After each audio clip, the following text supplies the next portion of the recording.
কই যারা কমনটি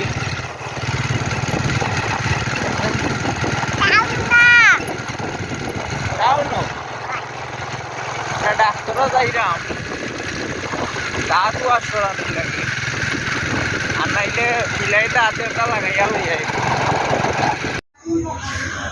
সন্ধ্যার আগ মুহূর্তেই বার হইছি বার্তা কি বড় মেয়ের সাথে লইয়া আমরা যাইরাম দাঁতর ডাক্তার দেখানির লাগি। তো ডাক্তার দেখাইয়া দেখি ডাক্তারে গিয়া দাঁত বলে খালি ডাক দিলাই, ডাক্তারে কিতা কয় দেখমু ইনশাল্লাহ। তো সেন্ট্রাল উঠাইছি রায় ডেন্টালও ডাক্তার দেখানিত। ডাক্তার সাহেব বাইরে আমরা অপেক্ষা করা লাগে, আর বৃষ্টি হয়েছে, বৃষ্টির মাঝে অপেক্ষা করলাম ভাইয়া। যাই হোক ডাক্তার সাহেব আইছেন, একটু সময়ের ভিতরে দেখিলে এবার দাঁত কিতা সমস্যা হয়েছে।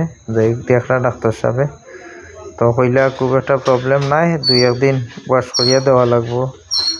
তো 3 দিন ওয়াশ করিলেইলে আর মেডিসিন দিলেইলে সলিউশন হয়ে যাবে ইনশাল্লাহ। আমার মেয়েটা বইতে আসছে নিরাই, দুষ্টামি করেন না অবশ্য।